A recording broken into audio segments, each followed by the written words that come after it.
Hey there peeps, mewmew here and welcome back to Dragalia Lost. Today we'll be talking about what's ahead for Dragalia, so let's get to it.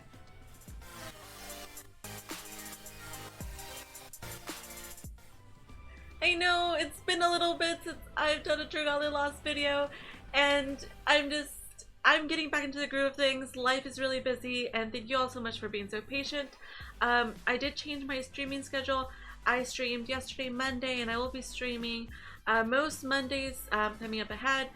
Please follow me on Twitter or join my Discord so you know when I'm streaming, but it does look like I'll be streaming on Monday next week, and if I have extra time I'll be streaming on other days. It depends. Life is a little crazy right now, so I do have to focus on life because that is very important. Anyways, let's get to it. We are going to talk about what's ahead for Dragalia Lost. Some like cliff note thingies that are here. They just wanted to let you know that you can't trade badges for grade badges. That is totally a thing. You can't exchange them. So what you get is what you get. Make sure to farm what you need in the event. I was thankfully able to get to 1,000,000 points, Valor points last night during my stream. Thank you everybody that played with me last night and that showed up for the stream. I really appreciate it. I was a little nervous since I had not streamed in about a week. It's, been working really hard.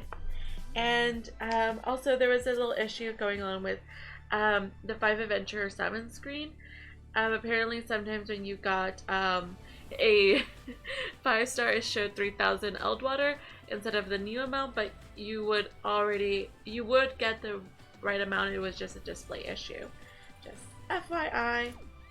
And now let's talk about what's ahead for Dragalia Lost. This is part 4. This is the first time that they've done this, and I really enjoy when they share what's going on ahead, and I'm very happy. I will say I've read this and they listen, and that's really good, and I think it's a really good thing for other games to see. If I'm not saying that Dragalia Lost is the best game since sliced bread.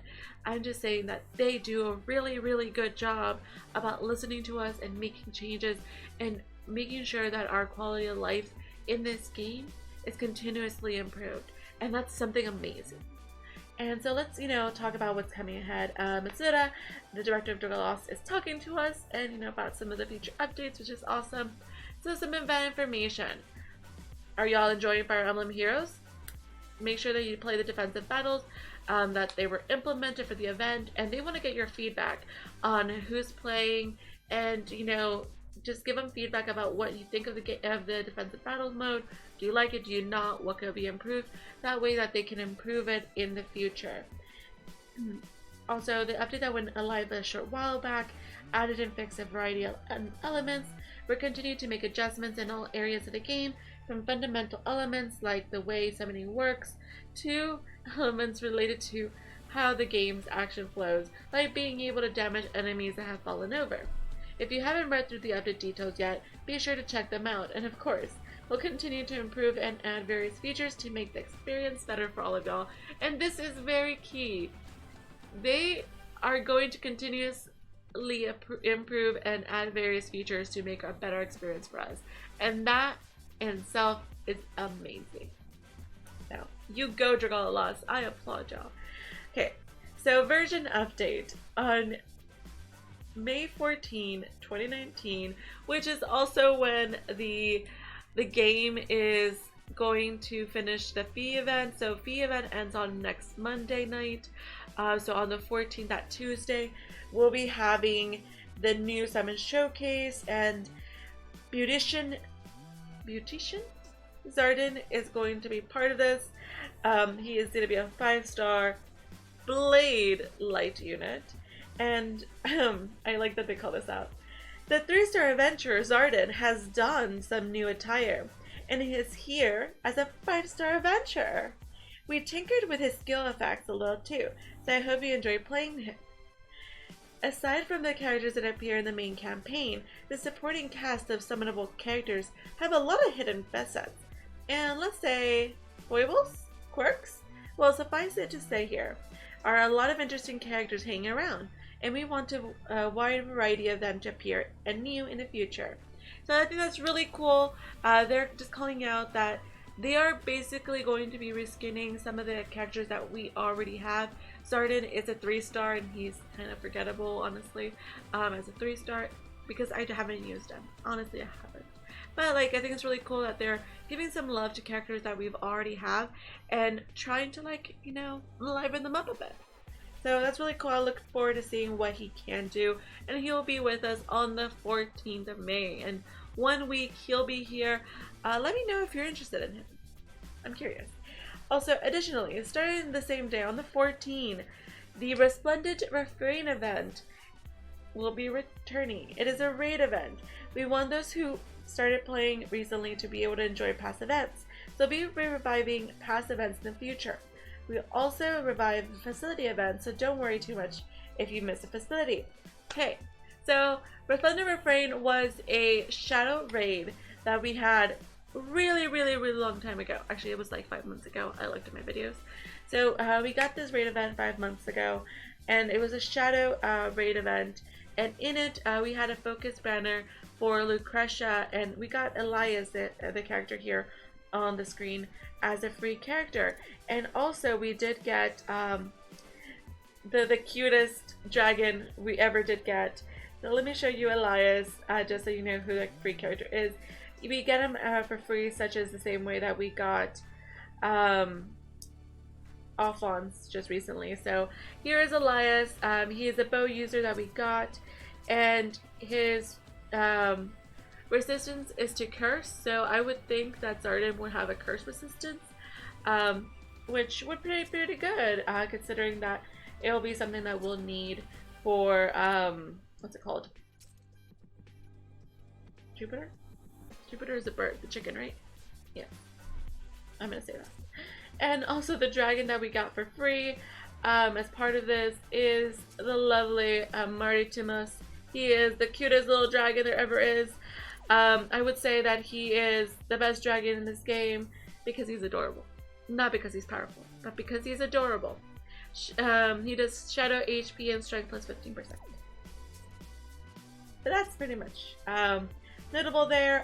But yes, it is the shadow raid event, and so you need your light units, does curse, so you need that curse rest. And let's see, what else do we have? But I really like this, and the key thing is that they're also going to be reviving facility events in the future, and that'll give opportunity to the players that haven't started playing the game since the beginning, like myself and many others, the opportunity to get those facilities and also be able to boost up their characters. I am very curious as to what we the veteran players will be able to do during these events, such as, you know, will we have like stretch goals, will we have more things in the trade shop for us to get? That's what I'm very curious for, and I'm looking forward to see how these reruns happen, and I'm very glad that the reruns will happen because I know it is a concern from various players that I've spoken to in the past. So very happy. Facility reruns, I'm very happy for. And it'll allow people that didn't get to finish them last time to also be able to finish their facilities. Okay, but that's not all that's happening on the May 14th. Much more. So they're adding their preload difficulty to Hybrid Nilda's trial, so that's awesome. If you haven't done HBH, you can try yourself out in the Prelude. I haven't done HBH. I mean, I think my Lily is ready for it, but I haven't gotten a clear yet. Maybe soon. Maybe soon I'll get my clear. But I'll definitely keep working on that. Also, there's going to be some new Void enemies that added on the 20th of May, so 6 days from then, 2 weeks from now. And there'll be 3 new Void enemies to look forward to. It's the Amber Golem, which is a light boss, the Gust Mushroom, Wind, and Violet Ghost Shadow. So definitely this will be very interesting. So what I'm seeing is that we'll probably have Resplendent Refrain as a rerun event for a week. And then that following week will be a week full of Void Battle Endeavors, which is totally okay because I'm gonna have to refresh my Wormite because I'm gonna get pretty low. Let's be real. Also, there's gonna be another raid event coming up, and it'll be starting at the end of May. I'm assuming it'll probably start on the 27th or 28th of May. And it is going to be called Echoes of Antiquity. It will start at the end of May, and it's been some time since there was a raid boss. That's actually true. And this time you'll be fighting, I can't pronounce that. Kitchen? I don't know. You're gonna be fighting this enemy who's a wind boss, and the event's reward adventure will be Zhuang Zhang. She is a flame poke lance user, so they hope that we're looking forward to it. And I love her character design. It's really cool. It actually kind of reminds me of Mei Ling for card character Sakura a little bit, but of course she's a little bit more ornate. So that's really cool. I'll look to see how I pronounce the boss's name. So at the end of the month, we will be having a wind raid, so definitely get your flame adventurers ready for this. And I'm sure we're gonna have to increase our friendship with Swan to be able to get her. So from here on, I'll be talking about the slightly more distant future, starting with a water tune, Void Poseidon, we're planning to add in mid-June. So this is mid-June, around a certain Katie's birthday. He's a formidable foe who wields both the Freeze Affliction and a new enemy ability. You'll be able to create weapons for High Mercury, so I hope you're looking forward to it. Yeah, I'm very excited to see how this goes, and I'm curious what this new enemy ability will be. So definitely work on your wind adventurers that have freeze afflictions. I know I will have to because I haven't worked on any of my freeze affliction people, so I'll definitely be doing that. Also, I like to introduce a new type of content, the Mercurial Gauntlet. This will be a reoccurring event. It will pit you against Fafnir Roy III. Pretty easygoing dragon, so don't expect to need too many in-depth tactics. All you need to worry about is attacking and winning before you're defeated yourself. If you're victorious, you'll be able to challenge the next level. You'll get rewards monthly based on your progress. It's a simple way to test your team's strength, so if you have a little trouble keeping up with the action of the moment, the more intense battles, you'll hopefully enjoy this content. So basically, this seems like kind of like a tower thing that you'll go against the dragon and beat at the low level, and then you'll be able to go to the higher one and the higher and keep going as far as you can. And this will give you rewards based on how far you're able to go. So I'm very curious to see how this works out, and also what type of rewards we'll be getting. I do see some rupees and some gems, but I don't think that's actually our rewards. Maybe we'll get money. I think I saw something around this banner like a long time ago, maybe in January, and I think it might be like materials to evolve weapons. Also, so this will be available in mid-June. I guess my birthday month is gonna be a big month. Okay, so update information. There's also updates that they're doing across the board. One, they're adding the clear time display to the end screen. Basically, we'll be able to see how long we lasted in a quest. So if we want to improve our time, this will also, be bragging rights. And I think, per what they're saying here, that they might add it to endeavor conditions, since they're now making this time available for them as a parameter. So that's really cool that they're trying to continuously improve the gameplay mechanics. And this is a small mechanic. It's kind of what's it called, a beautification thing, and it's also just a quality of life in a sense. Especially when you're trying to finish something in X amount of seconds, it helps to be able to see, oh, okay, I messed up because I lasted 121 seconds, a little bit over 2 minutes. So it definitely really would help for those instances. Also, matching with nearby players. When playing co-op, it will be possible to match with nearby players using GPS functionality. This will let you co-op without entering an ID, making it a bit easier to play with those around you. I'm gonna try this, and actually I might be a little, I'm gonna try this at home. I'm gonna try this in the stores. Let's see if I can actually find someone to play with somewhere around where I live. That'd be kind of interesting. Now, if we could, join somebody's team because of their streamer name, that would be really cool. Crafting feature improvements. In crafting, oh, this one's a big one. So we'll implement a feature that lets you directly craft weapons of 2nd tier or higher. Up until now, crafting has required a lot of operational steps, yes, math. But this will make it possible to do all that crafting at once, as long as you have the necessary materials.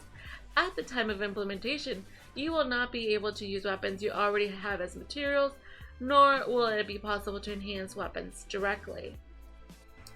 So definitely do what you can, so that is actually very key. Nor will it be possible to enhance weapons directly. I don't know what that means entirely. I hope that I'm, like, if I have a 5.2 fully inbound, that I'm still able to upgrade it to tier 3. I hope that is the case. If not, I would be a little sad. But I'm gonna make Lily's 1 for this, just because it just needs to be evolved to tier 3 at this point. So that is really cool though, that you can select a tier 3 weapon that you want to go to, and it'll just ask you for all the materials that you would have used otherwise. So I think that's really cool. I'm very excited about that. Also, another quality of life, Dragon's Roost gift giving feature improvement. We'll be improving the gift giving feature in the Dragon's Roost by making it possible to select multiple gifts at once, not counting 4-leaf clovers. I really like this because it sometimes takes a little bit, to do one gift and then another gift and another gift, because of the whole animation and thank you sequence. So definitely I'm glad about that. We'll also be having some adventure AI improvements. In a recent update, we made it so that the AI attacks more actively use force strikes. In the next update, the AI will move in response to enemy markers, so that's awesome. These 5 updates are all planned for the end of May, so you'll have to wait just a little longer. We're also planning on adding additional adventure upgrade elements at the end of June, so I hope you look forward to that. So what did you think about what's ahead for Dragalia Lost Part 4? And they're striving to provide a fun gameplay experience for us to be excited to play every day. And as always, thank you for playing Dragalia Lost. I really am happy about all these things that they're adding to to the mix. I think it's really good that they continue to improve and listen to the feedback. They're not just leaving the game to be stagnant, and I think that calls to a very bright future for Dragalia Lost, and I'm very excited to see what comes next. As always, let me know which of these improvements you are most excited about. I will be doing a video, actually I'll probably try to record this after this one, doing the rest of my summons, because I am trying to get Veronica. I've gotten Marth and I've gotten Bjorn, but I don't have Veronica, and that's who I want. I'm going to use the rest of my tickets from the event, which is have 10, and also use the rest of my Wormite and see where I get. I've gotten a lot of dragons, which I'm very thankful, but if I could get Veronica, that would be very nice. So I'm hoping. So that's pretty much it. We have so much ahead of us in Dragalia Lost. I'm very, very excited to see where else we go, and let me know in the comments below where, what are you most excited about. And as always, thank you all so much for being so awesome. I hope you'll have a fantastic day, and thank you for being patient while I get my things sorted. Thank you all so much for watching. Until next time, meow.